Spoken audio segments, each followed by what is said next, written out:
आज मैं आपके सामने बैंक इंडस्ट्री में जो रिटायर्ड लोग हैं उनके पेंशन का मामला, खास करके उनका जो बेसिक पेंशन है उसका ऑपरेशन क्यों नहीं हो रहा है। देखिए, पेंशन का सेटलमेंट तो 1993 में हो गया। एग्रीमेंट के तहत जो उनका राइट है वो बढ़ाना चाहिए। 1993 के एग्रीमेंट के तहत बेसिक पेंशन जो रिटायरमेंट के बाद मिलता है वो अभी तक फ्रोजन अवस्था में है कि बेसिक पेंशन ऑपरेशन नहीं हो रहा है। ओरिजिनल एग्रीमेंट में जो लिखा हुआ कानून है उसके तहत बेसिक पेंशन ऑपरेशन रिटायर्ड लोगों का किया जाए। इंडियन बैंक एसोसिएशन को बात करनी चाहिए, लेकिन वो बात नहीं करते और इनकी इतनी ताकत नहीं है कि जाके इंडियन बैंक एसोसिएशन को फोर्स करे कि हमसे बात करो। हक है बैंक एम्प्लॉइज की रिटायर्ड लोगों का, वो इम्प्लीमेंट क्यों नहीं हो रहा है। आपके पास बेसिक पेंशन ऑपरेशन का राइट नहीं है। ये आईपीएल झूठ बोल रही है, भारत सरकार झूठ बोल रहा है। नमस्कार, मैं विश्वास उर्की। आज मैं आपके सामने बैंक इंडस्ट्री में जो रिटायर्ड लोग हैं उनके पेंशन का मामला, खास करके उनका जो बेसिक पेंशन है उसका ऑपरेशन क्यों नहीं हो रहा है, इस बारे में कुछ चीजें बताना चाहता हूँ। देखिए, पेंशन का सेटलमेंट तो 1993 में हो गया। उसके बाद वहां पे एक जो एग्रीमेंट हुआ उसमें ये लिखा गया है कि सेक्शन 35 में किस तरीके से जब कोई रिटायर होता है तो उसका बेसिक पेंशन ऑपरेशन का जब सवाल आता है तब उसका फॉर्मूला लिखा गया है। ये सवाल कब आता है? जब पेंशन के मामले में हर 5 साल में बैंकिंग इंडस्ट्री में जो वेतन बढ़ोतरी होती है, जिसको बाइपर्टाइट सेटलमेंट कहते हैं, उसमें जब वेतन बेसिक पे बढ़ता है उसी वक्त ये जरूरी है कि सारे रिटायर्ड जो बैंक के ऑफिसर्स है, एम्प्लॉइज है, उनका बेसिक पेंशन एग्रीमेंट के तहत जो उनका राइट है वो बढ़ाना चाहिए। इसको बेसिक पेंशन का ऑपरेशन कहते हैं। अब ये मामला यूनियंस और इंडियन बैंक एसोसिएशन इनके दरमियान करीब करीब 30 साल से भी ज्यादा ये चर्चा में है। बेसिक पेंशन के ऊपर महंगाई भत्ता तो मिलता है, लेकिन हर 5 साल में जो वेतन बढ़ोतरी के साथ बेसिक पेंशन की वेतन बढ़ोतरी होती है वैसे नहीं हो रहा है। अब बैंकों में पेंशन जो मिलता है वो आरबीआई के लाइंस पर मिलता है। आरबीआई में जो पेंशन 1990 में आया वो सेंट्रल गवर्नमेंट की जो पे कमीशन की फॉर्मूला है उसके तहत आता है। अब आरबीआई में अगर उनका पेंशन बेसिक पेंशन ऑपरेशन 2019 के बाद शुरू हो गया तो वही फॉर्मूला बैंकिंग सेक्टर में, पब्लिक सेक्टर हो या प्राइवेट सेक्टर हो, जहां पे एग्रीमेंट के तहत कुछ 28 पब्लिक सेक्टर बैंक थे, करीब 18 प्राइवेट सेक्टर बैंक थे, 8 या 9 फॉरेन सेक्टर बैंक थे, इनके तमाम लोग जो आज रिटायर हो गए, उनके 8 लाख की तादाद में लोग पेंशन तो ले रहे हैं। 1993 के एग्रीमेंट के तहत बेसिक पेंशन जो रिटायरमेंट के बाद मिलता है वो अभी तक फ्रोजन अवस्था में है। अब 93 से लेके 98 हो गया, 92 से लेके 2002 हो गया, 2002 के बाद 2007 है, 12 है, जितने भी सारे बाइपर्डेंट हो गया। अभी 2020 का एक बाइपर्डेंट हुआ, उसके बाद 24 का हुआ। सवाल ये है कि बेसिक पेंशन ऑपरेशन नहीं हो रहा है। अब जितने सारे रिटायर्ड एम्प्लॉइज है, ऑफिसर्स है, उनके संगठन है, एक नहीं 3-3, 4-4 संगठन है, ये अपनी तरीके से कोशिश कर रहे हैं। यूनियन जो है, जो निगोशिएशन में शामिल होते हैं, उन्होंने तो अपने हथियार डाल दिए हैं। उनको चाहिए था कि ओरिजिनल एग्रीमेंट में जो लिखा हुआ कानून है उसके तहत बेसिक पेंशन ऑपरेशन रिटायर्ड लोगों का किया जाए, लेकिन आईबीए सुनती नहीं है और गवर्नमेंट ऑफ इंडिया पर सुनती नहीं है। और साथ साथ ये भी देखा जाता है कि इंडियन बैंक एसोसिएशन ने एक ऐसा एक पॉलिसी प्रिस्क्रिप्शन दिया है कि बात करेंगे यूनियंस के साथ, हम बात नहीं करेंगे रिटायर्ड लोगों के यूनियन के साथ। तो इसका मतलब ये हुआ कि यूनियन के साथ बात करेंगे लेकिन पेंशन ऑपरेशन नहीं देंगे। कहीं ना कहीं बाय एग्रीमेंट ये तय हो चुका है कि यूनियन के साथ बेसिक पेंशन देने के बजाय एक एस ग्रेशा नाम का एक रकम उन्होंने 8 मार्च 2024 को जो एग्रीमेंट किया उसके तहत दिया। अब ये एक तरीके से इंडियन बैंक एसोसिएशन चीटिंग कर रही है। तमाम जितने बैंक रिटायरीज है इस देश में, मैंने कहा वो 8 लाख है, इनका चीटिंग हो रहा है। और इस चीटिंग में अब ये अगर पार्टी बनते हैं सारे यूनियंस, तो विचार करने की बात है कि भाई कि रिटायर्ड लोग जो है उनका पैसा तो पेंशन कॉर्पस में 50% है। देखिए पेंशन आखिर कहां से मिलती है? पेंशन के लिए 1995 में जब पेंशन रेगुलेशन बैंकिंग इंडस्ट्री में आए एज पर द एग्रीमेंट, तो गवर्नमेंट ऑफ इंडिया का रेजोल्यूशन है, हर बैंक के बोर्ड में से जो आया, फिर ऑप्शन दिया गया, लोगों से लिखवा लिया गया। तो एक ऑप्शन आया 95 में, दूसरा ऑप्शन आया 2010 में। 2010 के बाद तो पेंशन बंद हो गई। लेकिन 2010 तक जिन्होंने ऑप्शन दिए वो मान लो अगर 8 लाख है या 10 लाख है, तो इनको उन्होंने ऑप्शन लिख के अपना प्रोविडेंट फंड 50% प्रोविडेंट फंड जो एम्प्लॉयज कंट्रीब्यूशन है वो तो हर बैंक में दे दिया है। मतलब प्रोविडेंट फंड में से 50% पेंशन कॉर्पस में चला गया, और पेंशन कॉर्पस में से हर महीने में हर बैंक में एक पेंशन पेमेंट का एक मैकेनिज्म अभी भी जारी है। अब ये रहा पब्लिक सेक्टर बैंकों के बारे में। फॉरेन सेक्टर बैंक्स और प्राइवेट सेक्टर बैंक एक एलआईसी की एन्युटी परचेस करते हैं। वो पेंशन कॉर्पस या पेंशन फंड रखते नहीं है, वो एग्रीमेंट के तहत एक एलआईसी की एन्युटी परचेस करते हैं। और हाँ, एलआईसी के एम्प्लॉयज के बारे में और जनरल इंश्योरेंस कॉर्पोरेशन के बारे में ये एन्युटीज परचेस किया जाता है और पेंशन पेमेंट का भुगतान होता है। लेकिन बेसिक पेंशन कहीं भी नहीं बढ़ती, चाहे वो बैंक हो, चाहे वो एलआईसी हो, चाहे वो जीएसटी हो। बहुत सारे लोग आज कोर्ट में है। कोर्ट जब खुलेगा 10 जून के बाद शायद और कुछ हो सकता है। लेकिन मुद्दा ये है कि इंडियन बैंक एसोसिएशन ये ऐसे मामले में आज दखल देके कहती है कि ये मामला एक सबजुडिस है, और सबजुडिस मामला ओपन आउट करके बोलने के लिए इंडियन बैंक एसोसिएशन तैयार नहीं है। लेकिन सबजुडिस क्या है?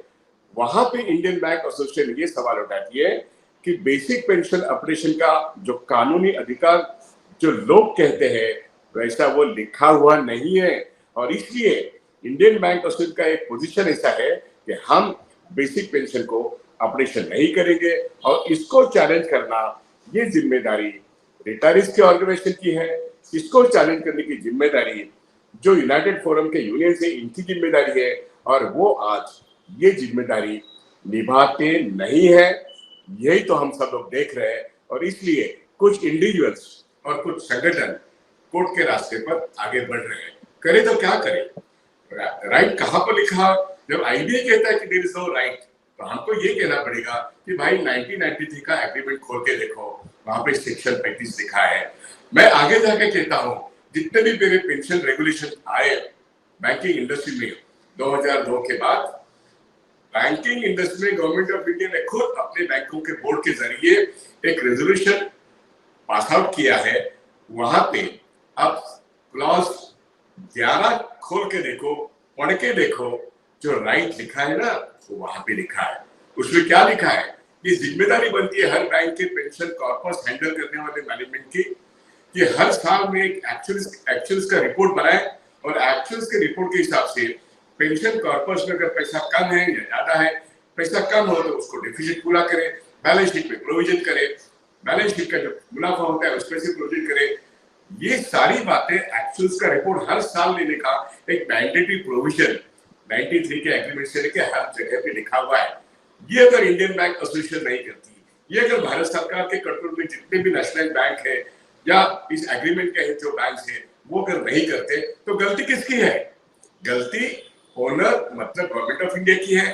बैंक की मैनेजमेंट जो बोर्ड में रिजोल्यूशन करती है, लेकिन एक्चुअल्स का रिपोर्ट लेके पेंशन कॉर्पस को सही लेवल पे नहीं रखती। इसलिए 2010 में ये प्रोसेस भी पूरा किया गया, और वहां पे 6000 कुल मिला के मेरे ख्याल से 6400 करोड़ इतना डेफिसिट कवर किया। उसमें से 70% बैंकर्स ने कंट्रीब्यूट किया और 30% एम्प्लॉय और ऑफिसर ने कंट्रीब्यूट किया। क्या ये हालात सही नहीं है? क्या ये फैक्ट सही नहीं है? इसके बाद पेंशन का जो रूल था वो बंद हो गया, क्योंकि सेकेंड ऑप्शन के बाद 3,30,000 लोगों ने पेंशन कॉर्पस में हिस्सा लिया, और 98% बैंक एम्प्लॉय और बैंक ऑफिसर जो बैंकिंग इंडस्ट्री में काम करते थे उन्होंने पेंशन ऑप्शन लिख के दिया। अब उनका एक राइट बनता है कि जब वो रिटायर होते हैं उस दिन के बाद जब जब वेतन बढ़ोतरी होती है तब बेसिक पेंशन जो आज के तारीख में फ्रीज किया गया है, जो फ्रोजन अवस्था में है, उसको इंडियन बैंक एसोसिएशन और जैसे आरबीआई ने 2019 के बाद इसको रिस्टोर किया और इसको एक नया पेंशन का, बेसिक पेंशन का ऑपरेशन का फॉर्मूला भी दिया, वही फॉर्मूला इंडियन बैंक एसोसिएशन और भारत सरकार बैंकों के बारे में क्यों नहीं लागू करती, ये असली सवाल है। और इसलिए यूनाइटेड फोरम ऑफ बैंकर्स हो या भारत सरकार हो, इंडियन बैंक एसोसिएशन हो, इनको ये चाहिए कि पेंशन कॉर्पस में से बैंक बेसिक पेंशन का ऑपरेशन का जो हक लिखा हुआ है वो उसका भुगतान अगर बैंक नहीं करते हैं तो जिन्होंने अपना प्रोविडेंट फंड सैक्रिफाइस किया है इस इंडेक्स लिंक पेंशन से जुड़े हुए पेंशन को लेने के लिए, जो एक एग्रीमेंट में 93 में लिखा है, जो बैंकों के रेगुलेशन में 95 में आ चुका है, 2002 के बैंकों के रेजोल्यूशन में आ चुका है, उसके बाद 2010 में जो एक इंडस्ट्रियल पे स्टेटमेंट हुआ वहां के भी मिनट्स बहुत साफ तरीके से लिखे हुए।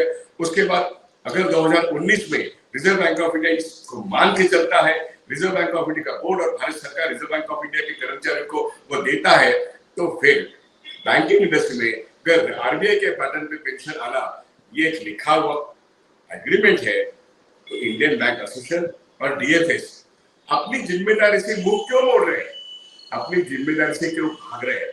पेंशन कॉर्पोरेशन में पैसा है कि नहीं, ये सवाल अब सिर्फ इंडियन बैंक एसोसिएशन और बैंकों के बोर्ड को तय करना है। लेकिन हमने एक बार ऑप्शन लिख के दिया, दूसरी बार ऑप्शन लिख के दिया, तो लोगों का हक बनता है कानून के तहत बेसिक पेंशन का ऑपरेशन, वो उनका राइट है। और ये राइट है इसलिए तमाम रिटायरी ऑर्गेनाइजेशन के साथ इंडियन बैंक एसोसिएशन को बात करनी चाहिए, लेकिन वो बात नहीं करते और इनकी इतनी ताकत नहीं है कि जाके इंडियन बैंक एसोसिएशन को फोर्स करे कि हमसे बात करो। लेकिन वो बात यूनाइटेड फोरम से करते हैं, मामला हल नहीं होता, रिटायरी फेडरेशन के साथ बात नहीं करते, मामला हल नहीं होता। 8 लाख लोगों में से जिनकी उम्र अभी 75 से आगे है, एक एक करके वो अल्लाह को प्यारे हो रहे, भगवान को प्यारे हो रहे, इस दुनिया से गायब हो रहे। और इसलिए सवाल ये आता है कि जो एग्रीमेंट कानूनन इंप्लीमेंट होना चाहिए, वो बेसिक पेंशन ऑपरेशन का कानून, हक है बैंक एम्प्लॉइज के रिटायर्ड लोगों का, वो इंप्लीमेंट क्यों नहीं हो रहा है?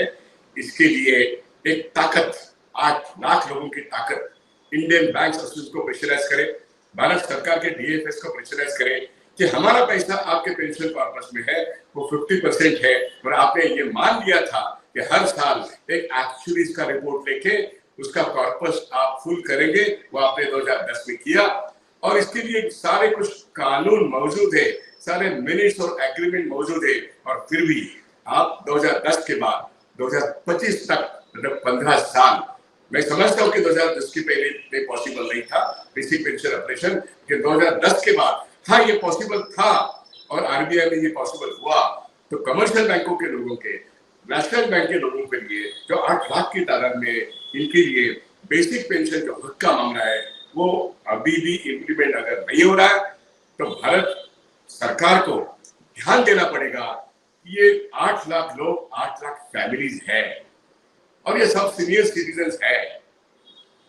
यही सवाल वन रैंक वन पेंशन का था, यही सवाल एनपीएस और ओपीएस का है, यही सवाल बहुत जगह पे जहां पे पेंशन नहीं वहां पे पेंशन लागू करने का है। इसलिए ये एक वोट बैंक बन के जब खड़ा हो जाएगा तो आज की सरकार को सोचना पड़ेगा कि जस्ट इंडियन बैंक एसोसिएशन एक झूठा नारा लेके खड़ी है कि मैटर इज सब जुडिस और आपके पास बेसिक पेंशन ऑपरेशन का राइट नहीं है। ये आईपीए झूठ बोल रही है, भारत सरकार झूठ बोल रहा है। भारत सरकार को चौकन्ना होके जो पेंशन के लोग, लाभार्थी जो है 8 लाख लोग है, उनका पैसा बैंकिंग सिस्टम में पेंशन कॉर्पस में है। They are the stakeholders and they must get the right of basic pension operation. और ये जो लड़ाई है, ये लड़ाई, इसका जो रूप है, इसका रूप अब बहुत बड़े पैमाने पे सभी लोग रास्ते पे जब आएंगे, वोट बैंक बनकर सरकार के खिलाफ वोट करेंगे, तब जाके सरकार कहीं ना कहीं इंडियन बैंक एसोसिएशन को इंस्ट्रक्शन देगी। इंडियन बैंक को इंस्ट्रक्शन दिए बगैर इंडियन बैंक एसोसिएशन हिलेगी भी नहीं। यूनियंस क्या करते हैं वो अलग बात है, लीडर्स लोग क्या करते हैं वो अलग बात है, लेकिन 8 लाख लोगों का पैसा बैंकों के पेंशन कॉर्पस में पड़ा हुआ है, उसका इस्तेमाल कैसे हो रहा है, ये एक सवाल इस देश के सामने खड़ा करना, ये आज के मेरे वीडियो का मकसद है। क्योंकि हमारा पैसा पेंशन कॉर्पस में है और हमको हमारी बेसिक पेंशन कानून के हिसाब से हर 5 साल में अगर वेतन संशोधन होता है, बेसिक पे अपडेट होता है, तो बेसिक पेंशन अपडेट क्यों नहीं होगा, ये 8 लाख लोगों की तरफ से हमारा सवाल अब गूंजता रहेगा। मैं अभी भी यहीं पे रुकता हूं, कहां पर हमारा सवाल ठीक से लिखा हुआ है, राइट हमारा कहां पे रिटर्न डाउन है, ये सारे मामले डॉक्यूमेंटेड है, हाँ वो हमारे साथ है। हम उसको पब्लिसाइज करेंगे और लोगों को बताएंगे ये आपके अधिकार है, इस अधिकार को कौन छीन रहा है, किस ढंग से छीना जा रहा है और हमें एक्स-ग्रेशिया क्यों दिया जा रहा है, हमारा हक क्यों नहीं दिया जा रहा है। हम एक्स-ग्रेशिया नहीं चाहते हैं, हम हमारा बेसिक पेंशन ऑपरेशन का हक मांगते हैं। आज की तारीख में बस इतना ही, इस विषय पर मैं बोलते रहूंगा, हाँ मैं लिखते भी रहूंगा। आज के लिए इतना काफी है। बेसिक पेंशन मेरा हक है, वह हम लेके रहेंगे और हम एक साथ मिलके 8 लाख लोग लड़ते रहेंगे। बस हम लड़ेंगे और हम जीतेंगे। धन्यवाद।